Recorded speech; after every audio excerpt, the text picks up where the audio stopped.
جايه لكم النهارده بفيديو غريب شويه، وقررت اشارككم التجربه دي وتجربتي الانسانيه والشخصيه فعلا في الحلم ده. شفت اني بموت، شفت الموت، شفت الكفن، شفت الغسل، شفت حاجات يمكن بنشوفها كتير لكن عمري ما عشتها بالاحساس ده. وسبحان الله ان ربنا وضعني في الحاجه دي علشان فعلا اشعر بكل حد بيبعت لي منام يقول لي ان هو قلقان من ان هو شاف نفسه جثة او شاف نفسه بيتغسل او كده. لكل حد عنده موضوع وسواس الموت او فعلا بيخاف من الاحلام دي، ضروري جدا الفيديو ده ما تعديهوش كده وتشوفه لحد الاخر، لان اكيد ان شاء الله هتستفيد من المعنى بتاعه ويمكن يرحمك من مشاعر معينة بتعيشها او يفهمك حاجات معينة ضروري جدا تفهمها.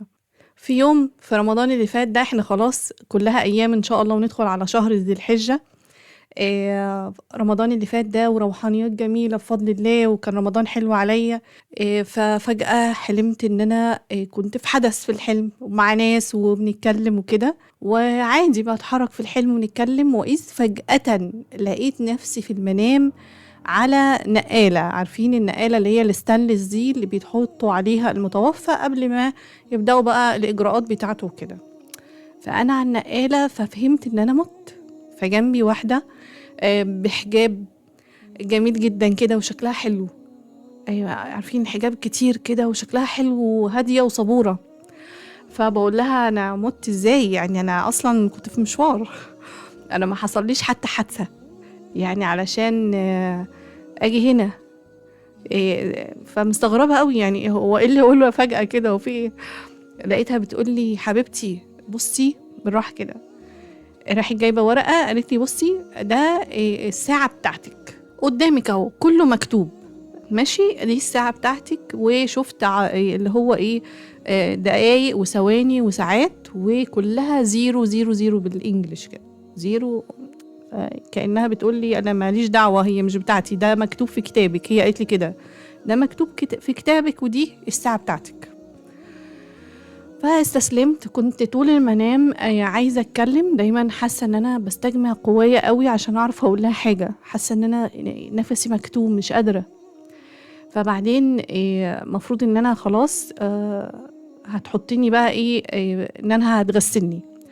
فلقيت حنفيه دي منزله زي ميه ذهبيه، ان شاء الله هكلمكم عن الرموز دي كلها ان استطعت. منزله زي ميه ذهبيه كده وخرطوم، وراحت ايه المفروض ان هي هتغسل بقى دماغي. فهي خرجت وسابت لي الخرطوم، وانا اخدت وقتي خالص وهي كانت صبوره جدا عليا، وقعدت اغسل في شعري وخلاص ندهت لها قلت لها يلا انا خلصت، على اساس ان هي ايه خلاص بقى تقفل عليا الكفن وكده. وانا بديها يعني خلاص بقى هنام مكاني، وحصل ان انا اتغسلت. فبديها خلعت التوكة بتاعتي وبديها لها في ايديها. لاحظت ان معايا توكة جميلة جدا برضو لها تفسير، زرقاء ومليانة حنة، عجين حنة. فببص كده لقيت ان شعري مليان عجين حنة، مع اني غسلت شعري وشعري زي ما يكون مكلكع كده شوية. فخلاص انا بالنسبة لي في حياتي يعني الحمد لله يعني عندي اطمئنان لفكرة الموت والحياة الاخرى وكده، ولكن فكرة لحظة الموت نفسها بالنسبة لي بخاف منها قوي، وبخاف من اللحظة اللي هيقفلوا علينا فيها دي. فقلت لها طب ممكن تليفون بس علشان اشغل الكشاف، عشان لما هتقفلوا عليا التابوت هيبقى ضلمة قوي. فالمهم لقيت نفسي بروح في النوم وكأن ان انا ايه مش حاسة لا بضلمة ولا بحاجة، وخلاص يعني تمام. وكأني خرجت من المكان ده بالكفن كاملا كده راح اعمل حاجة وجاية. فلقيت ان انا ماشية في سوق.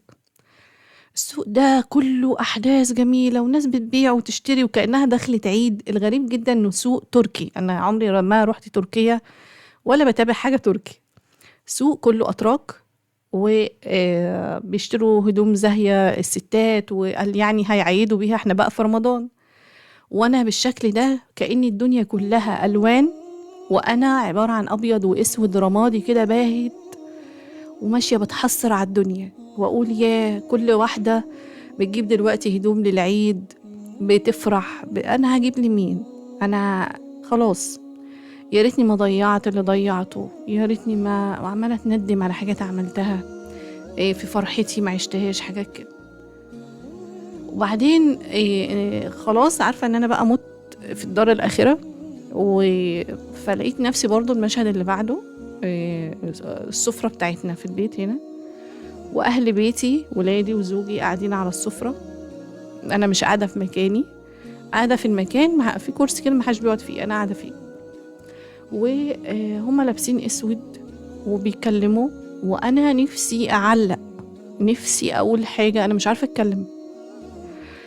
هو أنا حتى لو اتكلمت ما حدش سامعني، أنا حتى باستجمع قوايا جدًا إن أقول أي حاجة، مش عارفة الصوت مش عايز يطلع، ولو طلع بيطلع صوت قوي جدًا، صوت قوي جدًا، وهُم قاعدين عمالين يتكلموا عن password الموبايل بتاعي، password الموبايل بتاعي، ده الكلمة اللي أنا سامعاها، وأنا كل اللي أنا مش سامعة أصواتهم، أنا شايفة حركات وشّهم، يعني اللي هو بابُص كده هو ده مبسوط، هو ده سعيد، هو ده حاسس بإيه كده، مش اللي هو سمع كلام يعني. بس انتهى المنام على كده. طبعًا كان حصل حاجة في الحلم، الحاجة دي حصلت الليلة اللي قبلها، يعني ويكأن الحلم ده حصل بعد حدث حصل بعدها، يعني كأنه خلاص فعلًا اليوم ده أنا صحيت منه عارفة إن ده آخر يوم ليّا في الحياة، خلاص كده لكل أجل كتاب، واللي ربنا عايزه سبحانه وتعالى بيكون، يعني الحمد لله الواحد عارف وكده، وقمت بقى من النوم مسلمة أمري لله، وخلاص بعيش آخر يوم في حياتي. بدأت إن أنا لو عندي أمور مادية معينة بخلصها بظبطها، يا جماعة أنا في كذا هتسدوه كذا مش عارفة إيه، اللي هو الأمور المادية لازم تبقى معروفة وكده. وعشت اليوم ده أنا عادي في وسطهم، ولكن أنا إيه خلاص عارفة إن أنا هانام بالليل، ممكن خلاص دي الليلة الأخيرة يعني. حتى في اليوم ده بالذات يعني ما روحتش صليت تراويح، مع إن سبحان الله الحمد لله ربنا رزقني ورُحت القيام كله، إلا الليلة دي قُلت لازم أخلّص كل الأحلام اللي عندي، أي حد ما يبقاش له عليَّ دين وحاجات زي كده. قعدت طول النهار طبعًا من جوايا اكتئاب شديد جدًا، من برايا اليوم عادي جدًا والدنيا تمام. وبعدين قُلت يعني هال أنتِ بتفكّري زي ما تكوني عادي، ما فكّرتيش خالص بدماغ مفسّرة الأحلام. طيب خلّيكِ كده كإن حد بعت لِك الرؤية دي، أنا عايزاكِ كده إيه، ده على آخر اليوم بقى بعد ما يعني أنا باموت، يعني عمّالة أبُص لبيتي وعمّالة أبُص لولادي وعمّالة أبُص لحياتي، واللي هو مش حاسة إن أنا لحقت. و وحاجات كتيرة أفكار يعني كتير في حياتي يعني إيه فكّرت فيها. فالمهم إيه، قُلت أنا هافكّر بدماغ مفسّرة الأحلام، استهدي بالله كده، وأنتِ بتساعدي الناس على قد ما بتقدري، إن شاء الله ربنا هيساعدِك وهتفهمي الحلم.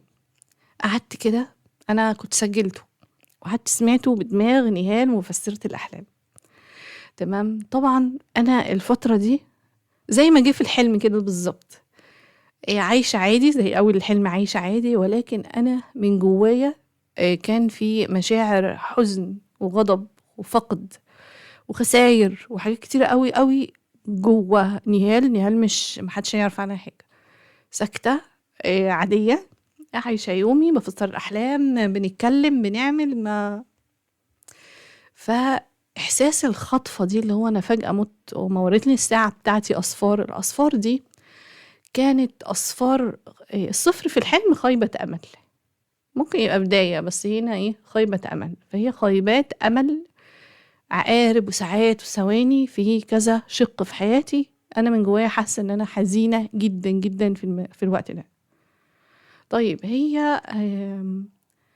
أمّا جات في المنام إيه، بتغسّلني، لاحظوا بقى إن أنا إيه، ساعدت نفسي في الغُسل فيما معناها ساعدي نفسِك يا نهاد، أنتِ اللي هتقدري تقوّمي نفسِك من ده، أنتِ اللي هتقدري تشيلي الهموم. أنا اشمعنى أمّا مسكت الخرطوم غسلت رأسي، لإن أنا دماغي اللي فيها هَم، اغسلي دماغِك من اللي فيكِ ده يا نهال، ده الرمز.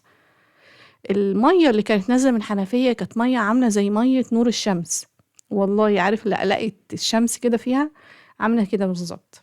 فالمَيّة دي معناها إيه، خلّيكِ مع النور، خلّيكِ مع القرآن، مع إن الحمد لله بس اللي هو يعني إيه، فوقي بالقرب من ربنا. دي حاجة. الحاجة التانية لمّا أنا غسلت دماغي وحسيت إن أنا خلّصت غسل، فندهت لها فاديتها التوكة دي، التوكة دي تجميعة أفكار أو تجميعة الحال، جمع حال كذا حاجة في حياتي، شؤون كده.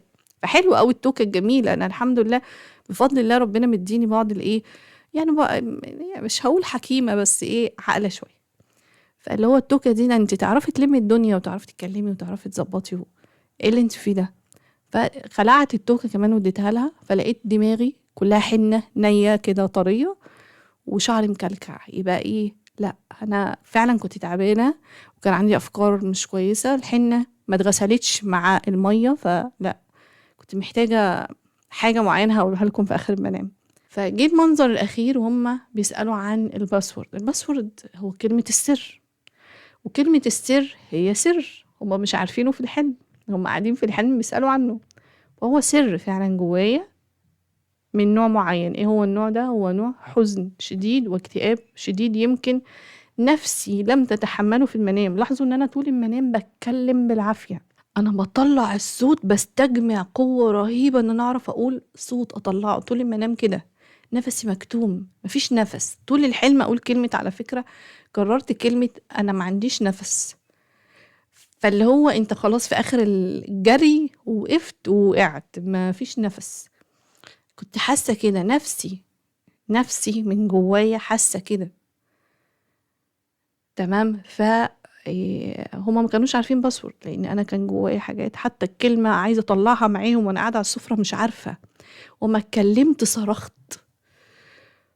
فحتى لو عبرت انا مش عارفة ده في الحقيقة، هتكلم هزعل مش عارفة. فكانت وقت معين نفسية نهال مش حلوة خالص. الليلة دي عدت عليا وصحيت تاني يوم تالت يوم، والناس اللي عندها وسواس موت اديني ما متش، عدى هو يجي شهرين. تمام. ف كتير قوي لما بيجيلي المنام ده بقوله انت عندك احساس بالاختناق، انت نفسك تعبانة. عشان كده انا قلت لها هاتي الكشاف، الكشاف هنا نور، وده كانت رسالة ليا في المنام. ممكن جدا اقرا ايات النور في الحقيقة ربما تزيح عني هذا الهم والغم. تمام. او الالتجاء لله اكتر من كده. تمام. فقلت لها هاتي الكشاف عشان لما بتقفلوا عليا انا بتخنق، انا بحس ان انا اتخنقت. الحلم كله مشاعر مليئة بالحزن والاكتئاب. تمام. اما مشيت في وانا مكفنة كده، فيما معناها انا قافلة على نفسي، انا قافلة على نفسي، مش حاسة بالحياة الحلوة اللي بره. الناس في الحلم عمالة تجيب وتشتري في التركي. طبعا لو انا اي حد فسر المنام ده غيري او انا بعته لحد كأني ما مش مفسرة، يقول لي التركي من الترك وهتتركي الحياة وخلاص، ولكل أجل كتاب، وإن الموت الذي تفرون منه فإنه ملاقيكم، والكلام ده أكيد يعني هيلاقينا إن شاء الله. بس أنا دايما بأرفض إن فكرة الموت بتيجي على الموت. أنا دايما عقلي نهال في التفسير بيرفض الفكرة دي، الموت ما بيجيش على رمز الموت. تمام. يمكن رمز واحد بس هو فتح المقبرة، اللي أقول لك بيجي فيه منامات حقيقية قوية، لكن ان حد ميت فيموت لا، ما بيجيش كده. سبحانك يا رب. فانا قافله على نفسي الكفن، فيما معناها قافله على نفسي حياتي بالالوان الرماديه دي، يعني مفيش خالص. وفي نفس الوقت الحياه بره حلوه، ما تعيشيها بدل ما تقعدي تندمي يا ريتني يا ريتني يا ريتني، طب ما تعيشيها. تمام. ده كان احساسي في الوقت ده. يعني كان حاجات كتير قوي مخبطه مع بعض جوايا، فعلا كنت زعلانه قوي يعني. وبعدين الى اخر ما انام بقى ان انا قاعده جنبهم على السفره مش في مكاني. يعني انا ممكن اكون في الوقت ده حاسه ان انا مش مرتاحه، في حاجه مزعلاني قوي، منطويه مكتئبه، ده لو انا هفسره لاي حد. تمام. فالناس اللي عندها وسواس موت، البنوته اللي جات لي بالحلم وترجع شهر تقطعه وبعدين ترجع تبعتهولي تاني على اساس ان انا نسيت، وتقولي انا شفت نفسي في الكفن، ومفسرين فلان وفلان قالوا لي هتموتي، بس في حد قال لي طالما حركتي دماغك كده في الكفن يبقى مش هتموتي. فانت ايه رايك؟ ترجعي تسالني السؤال تاني بعد شهر بس اشاره جديده. اقول لها ملوش علاقه، انت عندك هم كبير قوي. سبحان الله، فسروا للناس كده، هم كبير قوي. يعني نهال قالت لك كتابك وقالت لك ساعتك واتغسلتي وتكفنتي وشفتي الاسواق وانت مالكيش حظ فيها والكلام ده كله. زي ما بقول لك كده، الأحلام كمان اللي هي بتاعة الوفاة سبحانك يا رب تتحقق سريعا، واللي عنده حلم لحد متوفى عارف كده مكملش. ساعات بتقعد سنين، بس بتقول حاجة، يعني اللي هي بتقعد سنين أو بتقعد سنة أو كده، بيبقى الشخص إيه، في حاجة هيستعد لها، في حاجة مش عارفة إيه، بس الحمد لله بفضل الله يعني. فالمنام زي ما بقول لكم كده، صحيت منه مرعوبة، كان يوم صعب جدا. قدرت كل حد بيجيلي بيقول أن الحلم ده رعبني أو مخوفني. الناس اللي عندها أحلام الموت، من إمتى عندك أحلام الموت والوسواس ده؟ يقولك من 7-8 سنين، كان زماننا توفينا. ما هو سبحانه وتعالى رحيم. مش ممكن أبدا حلم موت ويستمر معانا كتير قوي. قاعد يعني فكرة ان انت قاعد اصلا منتظر الموت دي في حد ذاتها بصراحة يعني صعبة قوي على النفس. يعني بتبقى مش ضايق طعم الحياة خالص، مش عارف تستمتع بحاجة خالص، مش عارف يبقى عندك أمل. وسبحان الله يمكن ده من حكمة ربنا إنه يخفي عننا ميعاد الموت، لأن كل واحد ما عرف ميعاد الموت لا هو شغال ولا هو يعمل حاجة في حياته، هو قاعد بقى إيه مستني. تمام. فالناس اللي عندها وسواس موت، شفت بقى نفسك بتموت، شفت ساعتك، شفت كتابك، شفت الغسل، شفت الكفن، شفت الأسواق المقفولة، شفت الحاجات دي كلها، ده مش معناه كده. ده لما بتكون انت عندك تكرار للأحلام دي، ده معناها ان انت مكتئب ومسلم دماغك بقى للشيطان، فيقعد بقى يطور لك بقى في الأحلام، ويجيبهولك مرة مش عارفة انت ودعت، ومرة فرقت، ومرة حادثة، ومرة وانت عايش بتتألم فقط. ساعات بيبقى محتاج ان انت تعالج اصلا موضوع الوسواس ده، وتقرأ قرآن اكتر، سورة الناس اكتر، وهكذا. انا بالنسبة لي الرسالة اللي طلعت بيها من المنام ده انه انا قافله قوي قوي قوي على الحزن اللي جوايا، وده غلط، ده غلط. نفسي لم تتحمل ذلك، نفسي. فالحلم اللي هو اطلعي من ده، اغسلي ده بايدك، تمام، اطلعي من ده، نوري حياتك بالقرآن اكتر من كده. اتكلم، احاول ان انا اتكلم، واحاول ان انا ارتب افكاري، احاول ان انا اعرف انه الكتمان زيادة عن اللزوم ما هوش حاجة حلوة. ممكن جدا اكون قايله كل حاجه جوايا، بس انا جوايا حاسه ان انا جوايا مش عارفه اطلع كل اللي انا حاسه بيه. تمام. فيتشاف منام زي ده يتشاف. طب رسالته ايه؟ رسالته ما تكتمش كده، ما تزعلش كده، الدنيا هي دنيا، ما تزعلش كده. وحاول على قد ما تقدر تستجير بالله سبحانه وتعالى ان هو يطلعك من الهم والغم، وفي ادعية كتير قوي له. ما تسيبش نفسك لحد ما توصل لكده. فكرة انت بيتقفل عليك كده النعش، دي احساس صعب جدا. ان انت يعني ده بجد اللي هو ايه ده، خلاص كده. دايما يقولك ايه، حتى في بوستس على الفيسبوك تقولك اليوم اللي انت عايشته ده انت كنتش عارف ان هو اخر يوم، فعيش كل يوم كأنه اخر يوم، صح ولا لا؟ فنعيش ونستمتع وربنا يهدينا جميعا. وحبيت أشارك التجربة علشان أولا أنا منكم وزيكم وساعات بتلخبط جدا في مناماتي، وساعات بصحى مرتبكة، وساعات مش فاهمة الحلم. ولكن أما بركز إن شاء الله ربنا بيلهمني التفسير ده. تاني حاجة إنه أنا يمكن ربنا حطني في جزء إن أنا بفسر الأحلام، فعشان أتربى نفسيا إني احس اكتر بالشخص اللي بيبعت لي المنام. سبحان الله، يعني ده مش بيهزر، مش قاعد بيتدلع، لا ده هو فعلا قلقان، هو فعلا حاسس انه انا معايا حد. واحده جالها وسواس الموت ده، هي كانت لسه والده وبيبي معاها، بيبي اول بيبي ليها. فهي من كتر ما المنامات رعباها، مع اني اشتغلت عليها جامد والله، اديتها وقت ان هي تفوق من اللي هي فيه ده، من كتر ما المنامات رعباها هي فقدت خالص التحكم في اعصابها، وان هي مش قادره تشيل البيبي بتاعها تاكله، لدرجه ان هي راحت قاعده عند والدتها، نوم عياط نوم عياط اكتئاب. الموضوع فظيع، الموضوع نفسيا لو تمكن من الانسان فظيع. هي ليله واحده حصلت معايا واللي انا شفته ده، فما بالك لو حد ما فهمش. يعني انا ربنا من عليا اني فهمته بعد كده، بعد كام ساعة بس ايه فهمته. طب لو حد بقى ما فهموش، يعني ممكن بقى ايه من كتر ما الشيطان يمسكها تقولك طب ما انا هقعد استنى الموت اما اموت نفسي. ما هو ممكن بقى ان هي توصل الشيطان يوصلها لايه لده. فربنا يحفظكم جميعا. اتمنى تكون الفكرة وصلت. أنا معاك أهو بسجل الفيديو، مفيش حاجة، كل واحد ما يسيبش نفسه للمرحلة دي ويعرف إن هي الدنيا كده وكلها مشاكل، مع إني عارفة والله، بس أنا ساعتها فعلا وقعت نفسيا والله. ربنا يا رب يحسن ختامنا جميعا، وشكرا لكم على استماعكم، والسلام عليكم ورحمة الله وبركاته.